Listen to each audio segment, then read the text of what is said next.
இந்த உடம்பு நான் தான் இயக்கிறேங்கிறதுனால இந்த 10 வாயுக்கள் நான் என்று எண்ணுகிறது. தேகமானதும் நான் அல்லன், தேயும் பிராணன் நான் அல்லன். இந்த பிராணன் தேய்ந்து ஒடுங்குகிறது. இப்ப இந்த பிராணன் தேய்ந்து ஒடுங்குது உங்களுக்குள். இந்த பிராணன் தேய்ந்து ஒடுங்குறது தான் இடகலைப்பங்களை என்று வீரம் கொண்டு சீறி பாய்ந்த அந்த பிராணன் சுழிமுனையாக ஒடுங்குகிறது. அது சுவாச பந்தனத்தில் தேய்ந்து ஒடுங்குகிறது.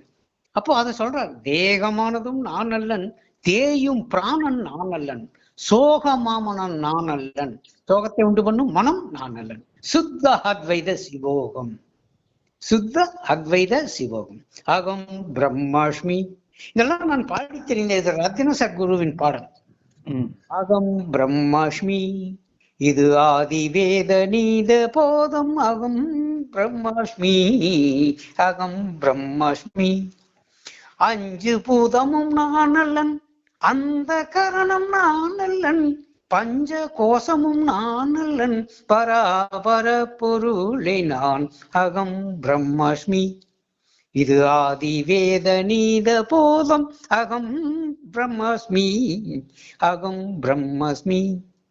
தேகமானதும் நான் அல்லன், தேகமானதும் நான் அல்லன், தேயும் பிராணன் நான் அல்லன், சோகமாமனம் நான் அல்லன், சுத்த அத்வைத சிவோகம். அகம் பிரம்மாஸ்மி, இது ஆதி வேத நீத போதும். அகம் பிரம்மாஸ்மி, அகம் பிரம்மாஸ்மி அப்படின்னு ரொம்ப அழகாக சொல்லப்படுறார். அப்போ இந்த 5 பூதங்கள் தான் உடலாக மாறி இருக்கிறது. ஆகவே தேகம் நான் அல்லன். இந்த 5 வாயுக்கள் தான் தச வாயுக்களாக 10 வாயுக்களாக மாறுகிறது. அது நான் அல்லன். இந்த வாயுக்கள் இந்த தேகத்தில் ஒவ்வொரு பகுதியிலும் இருந்து ஆளுமை செய்து இந்த தேகத்தை இயக்குகிறது. ஆகவே இந்த தேக இயக்கத்திற்கு காரணகர்த்தா நான் அல்லன். அடுத்ததாக இந்த மனம் சோகத்தை சதா துக்கத்தை உண்டு பண்ணி கொண்டே இருக்கக்கூடிய இந்த மனம் நான் அல்லன். அந்த கரணம் நான் அல்லன். மனம் புத்தி சித்தம் அகங்காரம் நான் அல்லன். நான் யார்? சுத்த அத்வைத சிவோகம், ஏக பரிபூர்ணமான அத்வைதம் என்னும் ஏக பரிபூர்ணமான பிரம்மஸ்வரூபமே நான் என்று சொல்லப்படுகிறது. ஆகவே இந்த தேகம் பஞ்சபூதங்களால் ஆனது. இந்த வாயுக்கள் பஞ்ச வாயுக்கள் அது தச வாயுக்களாக மாறி தேகத்தை இயக்குகிறது. அதில் மனம் புத்தி சித்தம் அகங்காரம் செயல்பட்டு கொண்டிருக்கிறது. ஆன்மா சாட்சி மாத்திரமாக அரசனாக அமர்ந்து உள்ளான் ஆக்ஞாவில். ஆகவேதான் கூறுவது, அங்கத்தில் எங்கு தேடியும் காணாத ஆத்மாவை, அங்கத்தில் இந்த உடலில் எங்கு தேடியும் காணாத ஆத்மாவை ஆக்ஞாவில் தேடி அறிந்து கொள்.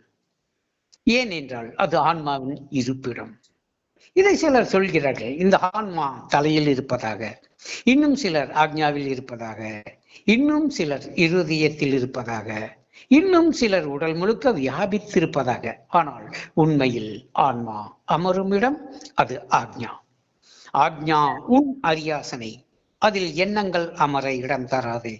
ஏனென்றால் அது உன் அரியாசனை.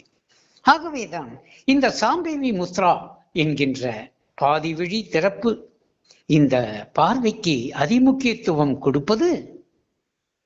இது இரவு பகலற்ற நிலையை தருவது. இந்த சாம்பவி முத்ரா எனும் பாதி கண் திறப்பு நேர்பார்வை பாதி இருளாகவும் பாதி ஒளியான ஒரு நிலை. இந்நிலை எதற்காக, ஏன் சாம்பவி முத்ரா போட வேண்டும்? இப்புள்ள குருமார்கள் எல்லாம் தியானம் செய்வதை கண்கள் மூடிக்கொண்டு செய்யுங்கள் என்று சொல்கிறார்கள். கண்களை மூடி தியானம் செய்யக்கூடாது. ஞான முத்ராக்கள் இருக்கிறது. அவை சாம்பவி முத்ரா, பைரவி முத்ரா, கேசரி முத்ரா. இந்த 3ம் ஞான முத்ரா. இந்த முத்ராக்கள் ஏன் போட வேண்டும் என்றால், பைரவி முத்ரா எனும் கீழ்நோக்கு பார்வையால் இந்த பிராணன் ஒடுங்குகிறது, அங்கு தியானம் சித்திக்கிறது. சாம்பவி முத்ராவில் அது சமநிலை பார்வையால் அந்த புன்னகையோடு சாம்பவி முத்ராவில் இருக்கும் பொழுது அதே பிராணன் ஒடுங்கிறது, மனம் அடங்குகிறது. அங்கே ஆன்மாவாகிய நீங்கள் இந்த முகத்தில் பிரசன்னமாகிறீர்கள். உங்களை நீங்கள் வெளியிலும் பார்க்கலாம். முதலில் உள் தரிசனம், அது உயர் தரிசனமாய் மாறுகையில் நீங்கள் வெளியிலும் இருப்பதை காண முடியும். அத்தகைய அற்புதத்தை தர வல்லது இந்த குண்டலினி யோகம். கேசரி முத்ரா என்பது அது பிரம்மரந்திரத்தை நோக்குவதாக இருக்கிறது. அது துரிய பார்வை. இந்த பார்வை என்பது துவைத பாவனையாளர்களுக்கு சிறந்ததாக இருக்கிறது. ஏனென்றால் உச்சி வழியாக உள்ளே வந்த இவன், இந்த ஆத்மன் உச்சி வழியாக வெளியே செல்வதற்கு அந்த கேசரி முத்ரா உயர்ந்ததாக இருக்கிறது. ஆனால் நம் அன்பர்களுக்கு அத்தகைய சிரமம் எதுவும் கொடுப்பதே இல்லை. ஏனென்றால் பைரவி முத்ராவில் குண்டலினி உணர்வை கவனித்து ஒவ்வொரு சக்கரங்களின் வழியாக ஆக்ஞா வந்தவுடன் ஆக்ஞா பார்வையாகிய சாம்பவி முத்ராவில் நிலைத்து அந்நிலையிலேயே சகசாரா என்கின்ற பிரம்மரந்திரத்தை கவனி. ஆனால் அது மட்டும் இறுதியானதல்ல, முடிவானதல்ல. அந்த பார்வையை விட்டு உள்முக பார்வை, அதுதான் சாம்பவி முத்ராவில் ஆக்ஞா பார்வை. இந்த உள்முக பார்வையால் உனக்குள் உள்முக பயணம் ஏற்படும். இந்த உள்முக பயணத்தால் ஆன்மாவான தன்னை அறியலாம். அந்நிலையில் தான் 5 கோஷங்கள் விலகுகிறது. ஆன்மாவின் மறைப்பு விலகியவுடன் ஆன்மாவாகிய நீ பேரொளி நிலையில் வெளிப்படுவாய், அல்லது பேருணர்வாய் வெளிப்படுவாய், அல்லது பேரானந்த நிலையில் வெளிப்படுவாய், அல்லது பேரமைதி நிலையில், அல்லது பேரறிவு நிலையில். இதுவெல்லாம் சாத்தியமாகிறது. இதையும் கடந்து தன்னைத்தான் அறிதல் வேண்டும். தன் சுய சுரூபத்தை பார்க்க வேண்டும் என்றால் இவற்றை கடந்து செல். அங்கே நீயே ஆன்மாவாக இந்த பேரொளி கடந்த பிரம்மஸ்வரூபமாக இருப்பதை பார்க்கலாம். பிரம்மம் என்றதும் அது ஏதோ ஒரு சுரூபம் அல்ல, அது சுத்த சைதன்யம் என்று விளக்கப்படுகிறது. சைதன்யா என்ற வார்த்தைக்கு நாம ரூபங்களுக்கு அப்பாற்பட்ட ஓர் அதீதமான பரிபூர்ணமான நிலை என்பதே இதன் அர்த்தமாக இருக்கிறது. ஆகவே இந்த ஆன்மாவை பற்றி கூறுகின்ற அற்புதமான ஒரு ஸ்லோகம் இருக்கிறது. ஜோசுக நித்திய பிரகாச விபு நாம ரூப ஆதாரா மதிநலகை ஜிஹிம் மதிலகை சோனமம் சுத்தஹபாரா. இதனுடைய தமிழாக்கம் இன்னும் அழகானது.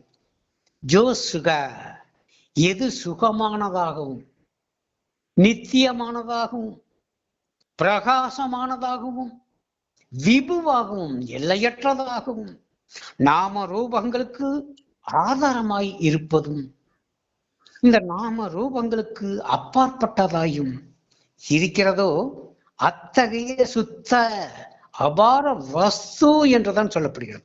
அத்தகைய சுத்த அபார வஸ்து நானாகவே இருக்கிறேன். அபார வஸ்து என்றால் அது ஆண் பெண் அலி அந்த முப்பரிமாணங்களுக்கு அப்பாற்பட்ட ஓர் நிலையை சுட்டி காட்டுவதாக இருக்கிறது. அது பரிபூர்ணமானது.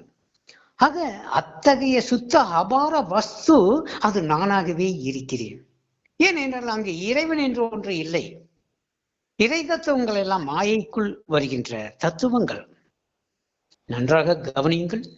இறை தத்துவம் என்பது, தத்துவம் என்றால் அது நீ. இந்த இறைவன் நீ எனும் அந்த நிலைப்பாடெல்லாம் கூட மாயைக்குள் உள்ளதுதான். இந்த மாயத்தை நீக்கி வறுவினையை பாழாக்கி காயத்தை வேறாக்கி தன்னை காண்பது எக்காலம். ஆகவே அது இந்த குண்டலினி யோகத்தால் சாத்தியமாகிறது. இந்த மாயைக்கு அப்பாற்பட்டதான் அந்த சுத்த அபார வஸ்து, அந்த சுத்த சைதன்யம். அது சுகமானதாகவும் நித்தியமானதாகவும் பிரகாசமானதாகவும், நித்தியம் என்றால் அழிவற்றதாயும் பிரகாசமானதாயும், நாம ரூபங்கள் இந்த உருவம் உடல் இவற்றுக்கு ஆதாரமாயும் இவை இல்லையே, இவையெல்லாம் இல்லை. இத்தகைய ஆனந்த வடிவாகிய சத்து சித்து ஆனந்த ரூபமாகிய அந்த பிரம்மஸ்வரூபமே இந்த உடலில் ஆன்மாவாய் இருக்கிறது. அதுவே நீயாக இருக்கிறாய் என்று வேதங்கள் கூறுகிறது. வேதத்தின் முடிவான முடிவு தத்துவம் அசி.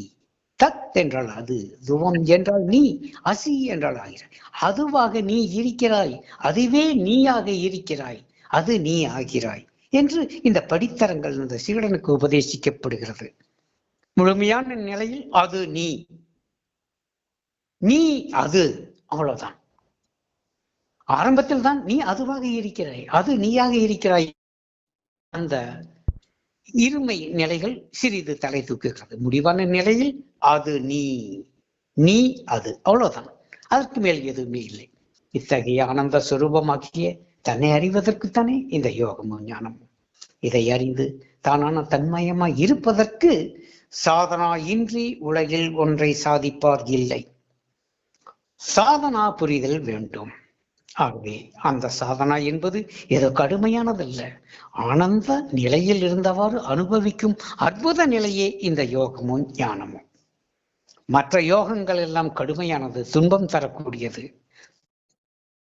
அற்புத யோகம் இந்த குண்டலினி யோகம்தான். ஆனால் இதை குரு தொடர்பு இல்லாமல் ஏதோ நூல்களை படித்துக் கொண்டு ஏதோ ஒரு சிலர் கூறும் வார்த்தைகளை கேட்டுக்கொண்டு செய்தல் கூடாது. அது ஆபத்தாகி விடும். குரு தொடர்பு, குருவினுடைய வழிகாட்டுதல் இதை நாம் செய்யும் பொழுது இந்த அற்புதமான நிலைகளை பெற முடியும்.